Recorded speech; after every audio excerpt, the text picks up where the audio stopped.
Okay, so the very first modification that I'm doing to my Mustang for my drift event is getting a new seat. And I got a Corbeau FX1 Pro seat. And I'm going to test it out today for you guys so you can see if it's something you want to put in your Mustang or really any other car.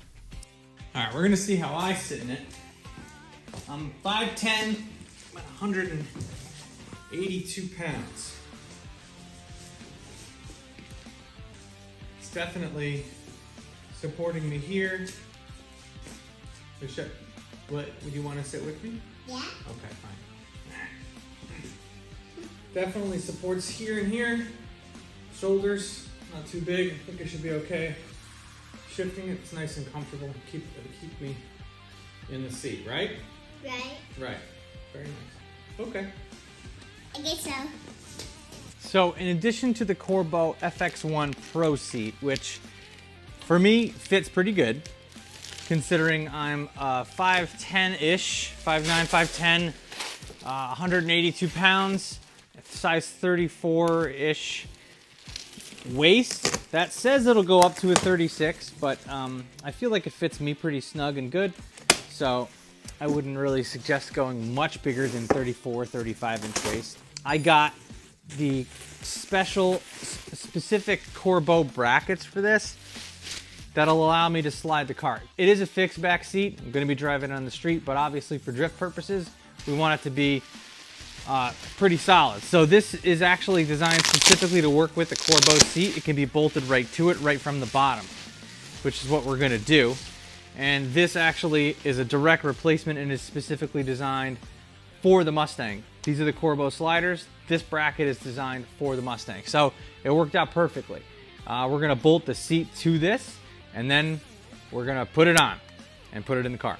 For me, a big benefit of doing this with getting a seat and a seat bracket combination that is specifically designed for the Corbeau is I don't have to get any special hardware or anything. It bolts right up to it. When I did this in the E36, I did obviously cheap Amazon one and the Amazon brackets, and everything worked, but I still had to make a few trips to the hardware store to make sure that I got the right hardware and good enough hardware to hold everything together. So this does save me some time. Take those out, and then we'll line up the seat bracket. So I slid the bracket all the way up one way. Then once these are in, I'll slide it down and put the top ones on. All one big shot. And these are semi-adjustable, but I do feel like if I have it here, it will work the best to slide it back as far as I can go. And I may take it out and redo all of it.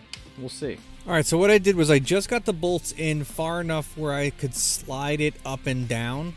So I put the top bolts in, and then I slid it back up and tightened the bottom ones, or the furthest rear bolts, as tight as they could go before I went ahead and slid it back again and then tightened the top ones up until everything was snug. It is like a fiberglass seat, so I didn't really like torque it down. I don't know what the torque specs are. Tight was tight. I didn't want to crack or break anything, but it was on there. It was on there solid. Once that was all in, I could start to fit up what I wanted it to look like inside the car. Next up, I got to take out that old, ripped, crusty old seat to get ready to put this nice, new, shiny one in. We're going to remove the seat bolts, which appear to be 15 millimeters. So this will definitely lighten the car up a hair, for sure. Keep that bolt there. In the same spot. We are going to lose our power adjustability, but this seat is so shot. I'm so happy to get rid of this thing. I hate it. Alright, now move this up and do the back ones. Don't mind the door, I'm replacing the window motor. Old seat out. And boy, is now as good a time as ever to collect our coins and vacuum this, for sure. Probably got like $5 in here. If you're looking for a great way to support our channel, check out lowboostfilms.com. Not only does this support the channel, but you'll look great while you do it as well. We have a great selection of different types of apparel and merchandise that you guys can buy. I also have a selection of car parts and tools that we've reviewed on the channel that we know work well for sale on there as well at a good price. So make sure you check it out. This thing is a hell of a lot lighter. Flop it in.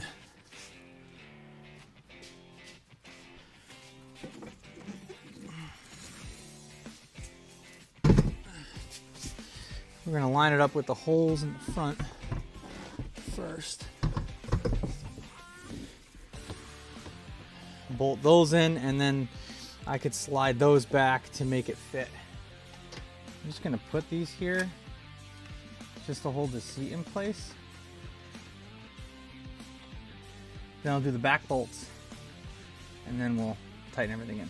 With the seat out and off, I unclipped all of the harness that's underneath it, because if you don't do that and pull the whole harness out, you're gonna have some seat belt light problems. So with it unplugged,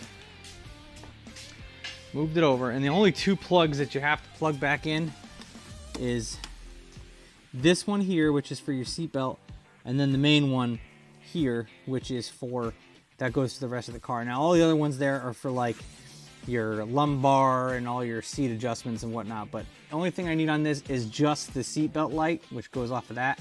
So when your seatbelt's plugged in, it won't yell at you. Okay, so here is the moment of truth to see how it fits me.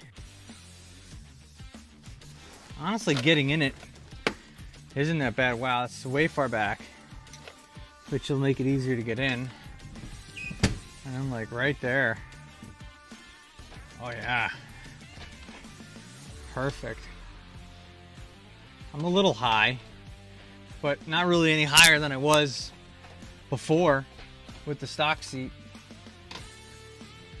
I really kind of like that position. Maybe if I go back just a hair. Oh yeah, like that. I'll take it. You know, if I get a handbrake, if I have it there, I'll still be able to get it.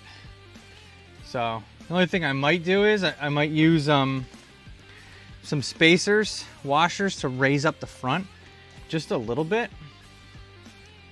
And then I think we'll be in good shape, honestly. It feels good. I'd like to drive around in it for a little while. Only other thing I forgot to mention is there's one nut on the original seat. Comes off, goes right on that bracket. And you just want to make sure you unplug the seat belt buckle thing, because that's what goes with it too. But I reuse my factory seat belt buckle. So the only place that it rubs, which I didn't notice, is right there. We're talking just a smidge. I may try to move the seat over this way. It's really, the seat slides and moves. It just got a little bit of a rub there. So if I can move the seat over just a hair, that'll work. But for the most part, I drove around the neighborhood and it feels pretty comfortable. So let's rock it for the first drift event this coming Friday. If you guys are interested in this seat, like I said, I gave you my dimensions at the beginning of the video. It fits me pretty good. It'll still support me if I gain a couple extra pounds too, which we hope that doesn't happen. But all in all, the car is pretty set up as it sits right now for me to try drifting for the first time. I'm gonna be going in a week, so I'm gonna be documenting that for everybody so you guys can see my experience with it. I'm probably gonna suck, but everybody sucks their first time. So follow along on the journey with me by hitting that subscribe button. Thank you guys very much for watching. If you can't wait until next week's video, make sure to check out these videos that I already have ready to go.